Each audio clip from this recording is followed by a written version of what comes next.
Hey,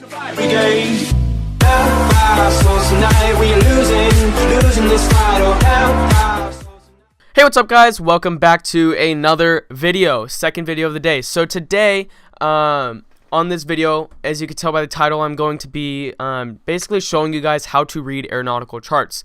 I'm going to be showing you guys how to read a couple different charts and where you could find these charts. So the couple different charts, I'm going to show you how to read ground charts, approach charts, departure charts, ILS charts, and just all that kind of stuff. So let's go ahead and get into it. The first thing that I'm going to do is I'm going to show you the different, 3 different websites, actually 4 different websites where you can find charts. So one of them, which is a paid subscription, you could go to navigraph.com. Link will be in the description.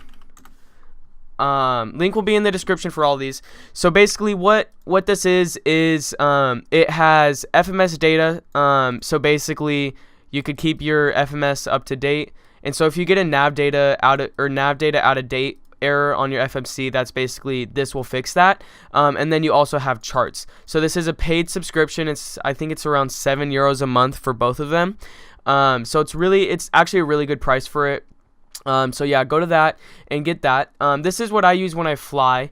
I use Navigraph. So what we do is we go to airports and then filter by airport code. I'm just going to do the flight that we planned in the SimBrief tutorial, so KLAX or Los Angeles. That's put in here. And then just go ahead and click on that. And it shows up with a ton of different charts. Before I forget, actually, we're going to go ahead and go over these other websites where you could get charts. So there's navigraph.com, and then there's SkyVector, Air Charts, and then there's AirNav. I'm going to show you guys how to find the charts really quick on all of these. So on Charts Cloud, what you do is you just go to airports, search in the ICAO code, and then put it in here, and it's here. And I'm going to show you guys how to navigate this in a minute. On SkyVector, let's see if I could talk. So if it looks like this or somewhat like this and you didn't see this thing on the top left, click this button where it says flight plan, and then where it says departure or destination, doesn't matter, go ahead and type in KLAX or whatever your departure airport is, and then just click enter or return. And basically you don't click any button, just highlight your mouse over this and you have all these other charts. So the airport diagram, ILS charts, departure procedures, arrival procedures, etc. So those are all the charts, and basically that's how you navigate this. Yeah, so this is a really handy thing that I like to use sometimes. Other than SkyVector, I'm gonna be doing this tutorial in Navigraph, so I'm gonna go ahead and close this. All right, so we have another one called Air Charts, and what we're gonna do is we're gonna go up here on the top right where it says Chart Search and type in KLAX. Okay, it's not working for some reason.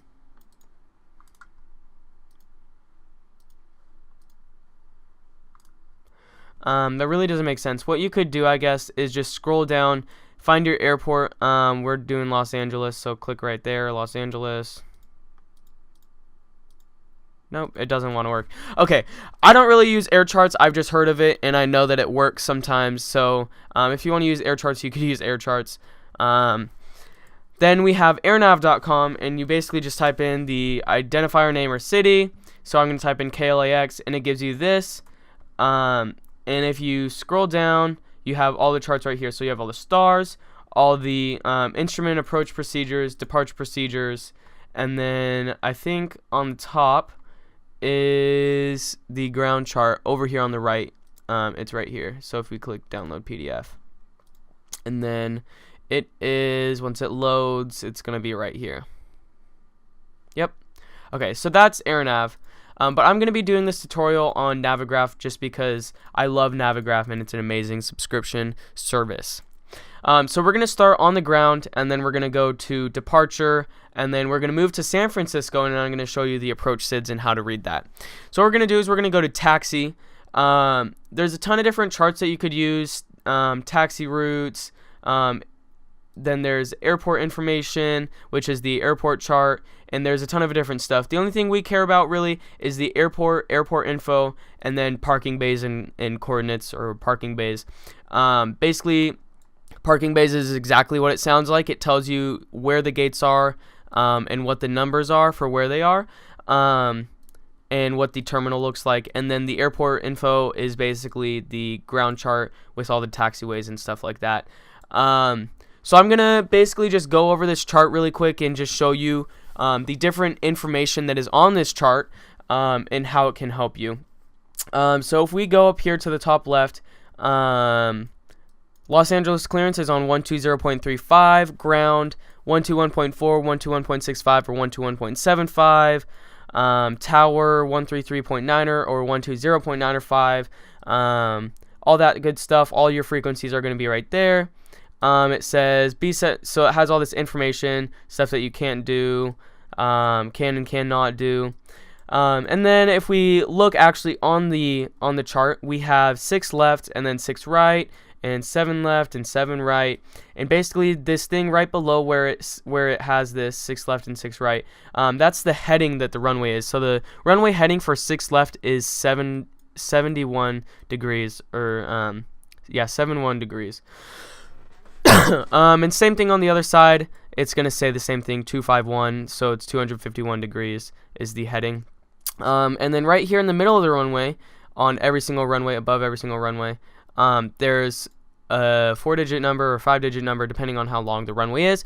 So this shows you how long the runway is. So in this case, 6 left and 24 right is 8,926 feet, or 2,721 meters, and so on for the rest of the runways. So the longest runway here would be 25 right and 7 left at 12,923 feet.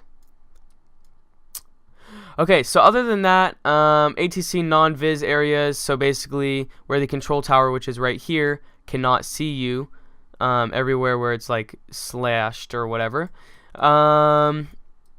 Really, the only other thing this chart will help you out with is the fact that you see the taxiway. So Charlie is this taxiway, for example. Bravo is this taxiway. Tango is here. Sierra is here. So that kind of thing. That basically tells you that. And then also tells you this is the blast pad. Elevation is 94 feet. Blast pad, etc. So it just tells you all that stuff. And it tells you the international terminal is here. Cargo is here. FBO, Singapore, Korean Airlines, Japan Airlines, FedEx, Air Canada, Northwest, Cal, I don't know what that is, Lufthansa, or sorry, yeah, that is Lufthansa, Delta, and Air France. Not all airports, air charts have basically where the cargo, and what airline is at what cargo area. But other than that, that's all these ground charts will show you. So what I'm going to show you guys now is I'm going to show you a SID. With the SIDs, for example, with the flight that we did, we planned the Summer 1 departure. So we're going to scroll down here, look for the Summer 1 departure, Summer 1 RNAV DEP, or departure. So that's what we're looking for.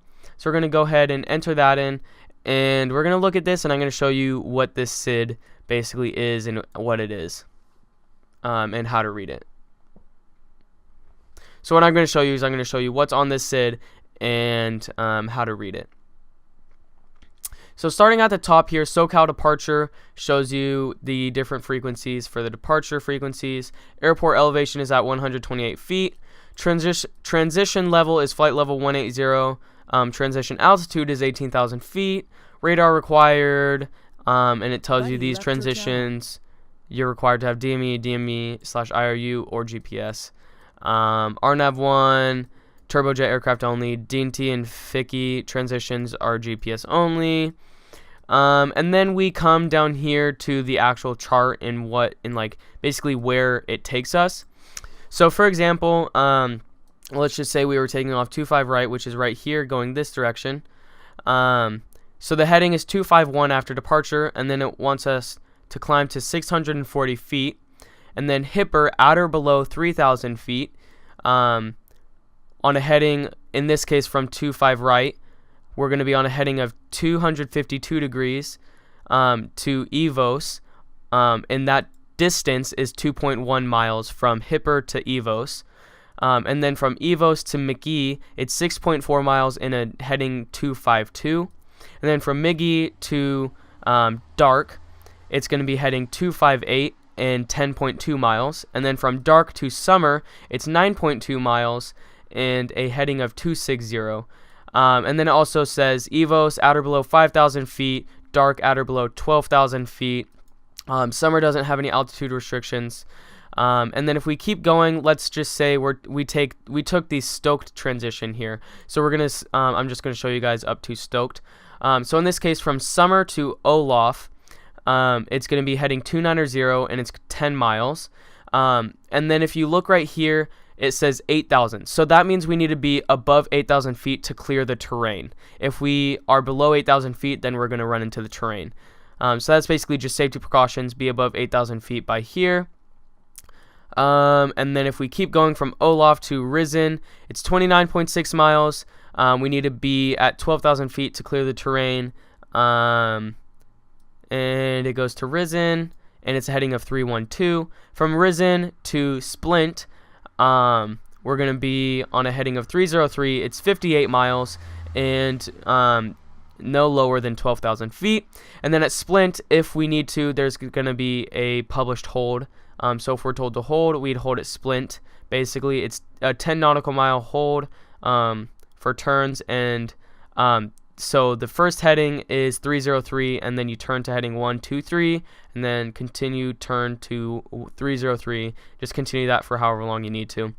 And from Splint to Stoked, you're going to be heading 305, no lower than 12,000 feet, and it's 32.3 miles. And so basically what this summer one dot stoked, that's basically showing what it will look like in your flight plan. And Stoked is basically where it leads to.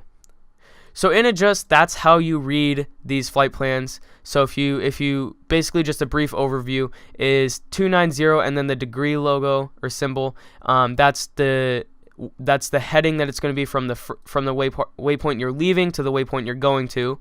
If there's an altitude, and you'll know it's an altitude if it's 8,000, 12,000, 3,000. If it's like 1,000 number, that's how you know if it's an altitude. That's basically the altitude that you cannot be below. But let's say, for example, you saw an altitude that said 10,000 A, and then it said 15,000 B. So 10,000 A stands for at or above, and B stands for below. So that means you need to be at or above 10,000 feet, but no higher than 15,000 feet. So that's what that would mean, but you usually only see those on STARS, or Standard Terminal Arrival Procedures, and we're going to get into that in a minute. So that's basically how you read this. If we continue over here, it tells us what to do. So from runway 25 right, climb heading 251 to 640 feet, then climb direct to Docker at or below 3,000 feet. Then on track 252 degrees from Docker to cross EVOS at or below 5,000 feet, then on track 252 to McGee, then on track 258 to cross Dark at or below 12,000 feet, then on track 260 to Summer. Top altitude is flight level 230 for this procedure. So unless they gave you a initial altitude, which in my case when I flew this flight, ATC gave me a top altitude of 5,000 feet. Basically, if they don't tell you, then your initial altitude is flight level 230. So that's basically how you read a standard instrument departure procedure or a departure procedure now. With that, we're going to go ahead and we're done with everything from taxi to SID. So we're going to go back and we're going to type in KSFO, San Francisco. We're going to go to San Francisco and look at the star and then the approach. And then we're also going to look at taxi again so I could show you guys how that's going to help us on the arrival. So for this, we're going to go to star. On the video that I made, how to fly the PMDG 737, we flew the Surfer 2 RNAV arrival. I know in the SimBrief tutorial we planned the WAVS 1, but I'm going to show you guys how to fly the Surfer 2 RNAV arrival just because it's going to help you guys out a little bit more when you watch the video that is going to come out. This video is coming out on Friday. It's going to come out Saturday at 8 a.m. Pacific Standard Time, January 27th. So we're basically going to look at this. We're going to start at the top, and then we actually are going to have to move down to the bottom to start because the airport is right here, and so it goes from the bottom to the top because it goes south to north. So in this case, ADD-ONS is 113.7, 115.8, or 118.5. Airport elevation is 13 feet. Altimeter outset is in inches, so that depends. If you're in Canada, then it might be, I don't remember, I think it's millibars. So millibars would be 1013, inches would be 29902. Transition level is flight level 180, and then it basically just tells you everything you need. And then it tells you this is Surfer 2 RNAV arrival. Surfer.surfer2 is what it's going to look like because there's no transition from Surfer for the Surfer 2 arrival, and it's for runways 28 left and runway 28 left and 28 right. So what we're going to do is we're going to go ahead and move down here, and we're going to look at routing. Basically, this shows from Surfer on track 314 to Nurley, then on track 313 to WABS, from WABS on track 333 to Epic, then on track 329 to Eddy, then on track 329 to Swells, then on track 329 to Menlo. Expect assigned instrument approach. So that basically just is going to tell you in words what this chart is going to have us do. So what we're going to do is we're going to start over here at Surfer. So we're going to come into Surfer at a heading of 314. And then if they want us to hold at Surfer, we can hold at Surfer. It's going to be a 10 nautical mile hold, meaning we're going to fly here. We're going to turn to heading 134. For 10 nautical miles, we're going to hold. And then we're going to turn for 10 miles, and then we're going to turn again. For 10 miles, we're going to fly straight, and then turn again, etc., until they tell us to continue our flight. So from Surfer to Nurley, heading 314 again. At Nurley, we need to be at 280 knots and flight level 200. And then from Nurley to WABS, heading 313, we need to be lower than flight level 190, but higher than 15,000 feet. And we need to be at 280 knots. And again, so down here it says 30.3. That's how far it is from Surfer to Nurley. And then Nurley to WABS is 17.5. And again, the hold 133 is what you're going to turn to hold. And continue turn back to 313, etc. And then from WABS to Epic, it's going to be heading 333, 12.9 miles. At 280 knots, lower than 15,000 feet, but no, at or below 15,000 feet, but at or above 10,000 feet, so no lower than 10,000 feet. From Epic to Eddy, we're going to fly heading 329er, 6,000 feet. We could be no lower than 6,000 feet, 23.6 miles. At Eddy, we're going to be needing to be at 240 knots and 6,000 feet by Eddy. And then from Eddy to Swells, it's 2.6 miles, and we need to descend down to 4,700 feet by Swells. And then from Swells to Menlo, we need to be, it doesn't give us the heading just because it's 329 basically the entire time. From Swells to Menlo, Swells to Menlo is 6 miles. At Menlo, it's we need to be at 230 knots and 4,000 feet. And from there, that's basically how you read this chart. Yeah, so there's nothing else for here. So we're going to go ahead and move to the approach chart. So over here, if we go to approach, when I flew this on the sim and in the flight that you guys are going to be seeing, I flew the ILS for runway 28 left. So we're going to go ahead and choose ILS or LOC to runway 28 left. These other approaches for 28 left, so ILS runway 28 left, SA Cat 2. So Cat 2 is basically if weather is lower and you need more room on the minimums and stuff like that. So it's like, it's just basically more strict. And yeah, so then ILS primary runway 28 left, text approach basically just explains what you're going to be doing. ILS prime runway 28 left. It shows what this is, what this text was showing us. RNAV for 28 left, so non-ILS, area navigation, and then RNAV primary runway 28 left, and it shows it in text, and then RNAV primary runway 28 left. I just use ILS or localizer for runway 28 left. It looks very confusing, and I agree, it looks really confusing, but if you break it down into different sections and you look at it, and you understand what each section means and what each different thing means, it's going to make sense to you. So what we're going to do, again, we're going to start at the top. So it gives you the ADD frequency, it gives you NorCal approach, and then it gives you tower frequency, and then gives you the ground frequency. What it also gives you is the localizer frequency, final approach course, glide slope at duet, which is basically when you intercept the glide slope, and then it gives you the ILS decision height and the airport elevation and the touchdown zone. So I'm going to go through these again and explain to you what it is. So the localizer frequency 109.55, basically on certain planes it automatically does it, but in this case on the 737 you have to manually put it in. So 109.55, we put that in and it basically will line us up with the runway. If we don't put it in, then we are going to be either left or right of the center line, and it's going to say we're on the center line, but we're actually not because we didn't put in the localizer frequency. So you have to put that in to line up on the runway. Final approach course is basically runway heading. It's what heading you're going to be flying when you are on final approach. You're going to be flying heading 284 all the way down to the runway.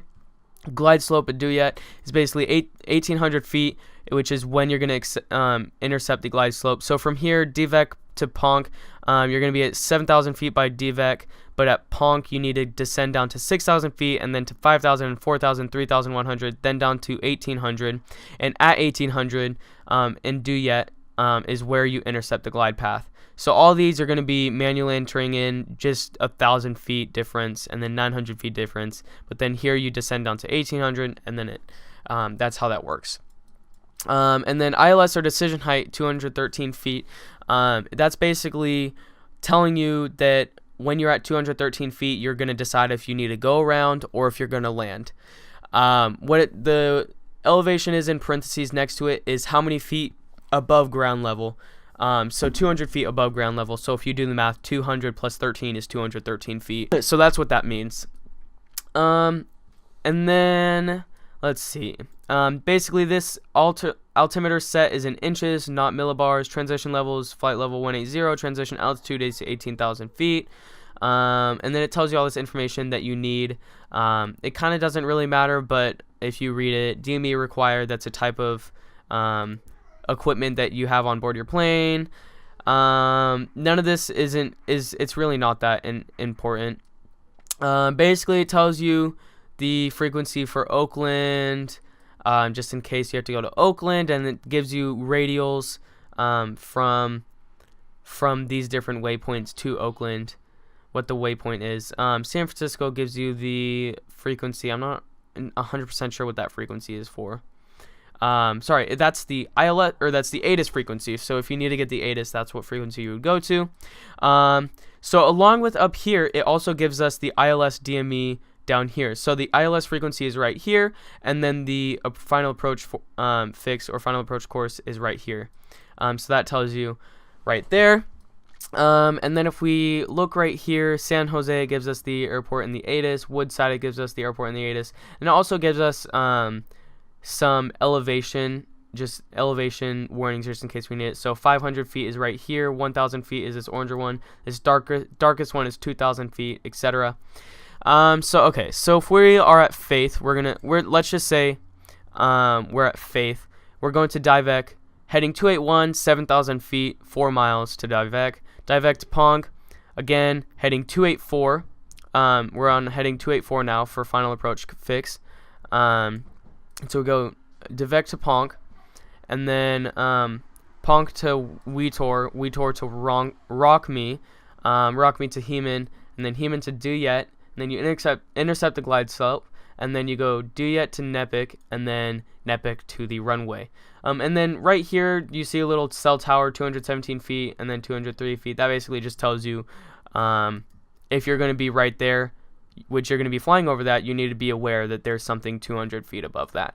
But other than that, that basically just shows you the flight path that you're going to be following and the waypoints that you're going to be following on the final approach. But what will happen is down here is where it tells you, and it shows you like what it would be looking like if you were on the side and seeing the altitude, and it shows you this. So what we do is DVEC to Ponk, I already explained this. So basically just continue your descent, and then you start your glide slope at 1,800 feet.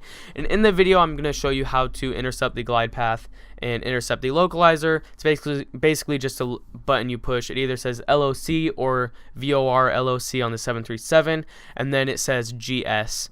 That basically does that.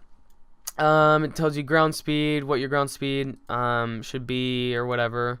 And then it tells you 4,000 feet for go-around altitude on San Francisco, radial 275 to Elim, which is a waypoint, and then 115.8 again is the ADD-ONS frequency for San Francisco. And then this basically shows you where the PAPI lights are. So the PAPI lights aren't going to be right on the runway where they usually are. They're going to be a little bit behind the runway, or like right at the end of the runway. And then we continue to go down, straight in landing, runway 28 left. Gives you your ILS decision height again. So 213 feet. Ignore this one. This one doesn't matter.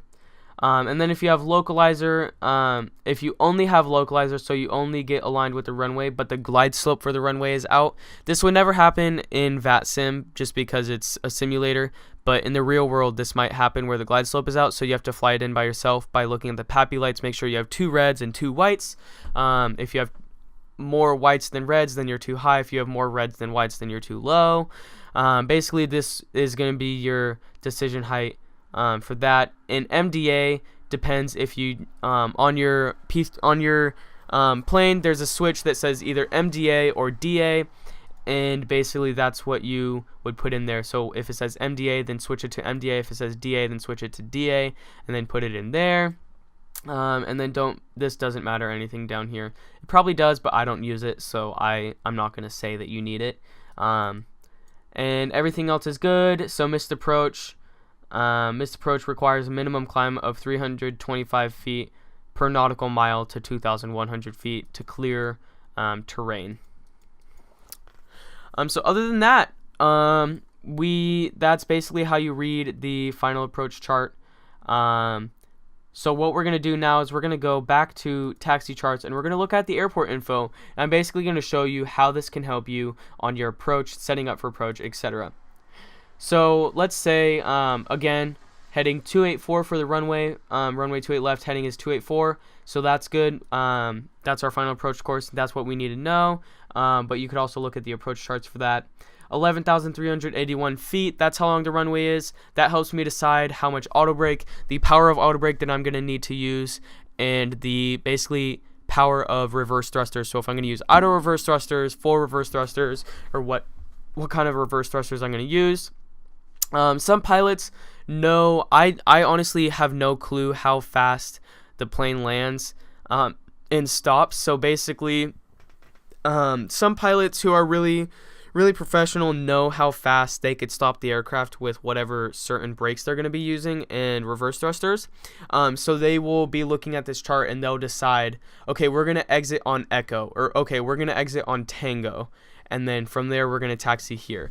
I have no clue what the different types of auto brakes are and how fast it stops the plane, and I honestly don't really focus on what taxiway I'm exiting off of. So if you want to be realistic like that, then you totally can.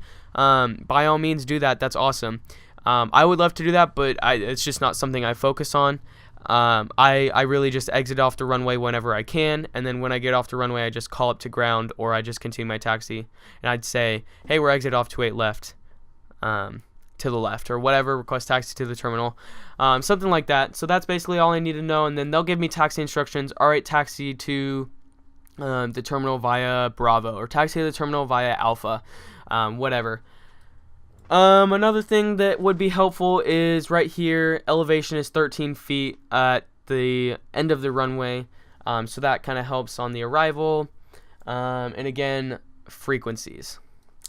So other than that, you guys, I have no other things that I need to explain to you on how to read these charts. That's basically all there is to it. Might be a little confusing, and I know I was going a little bit fast. I have a lot of stuff I need to get done. I have finals tomorrow. So yeah, thank you guys so much for watching. If you guys have questions, please leave it in the comments. I'd be glad to help you out. And yeah, so thanks guys. Go to the description. All the links for the different websites that I went to in here are going to be in the description. So go to that, check those out, and yeah, see you guys later. Peace out.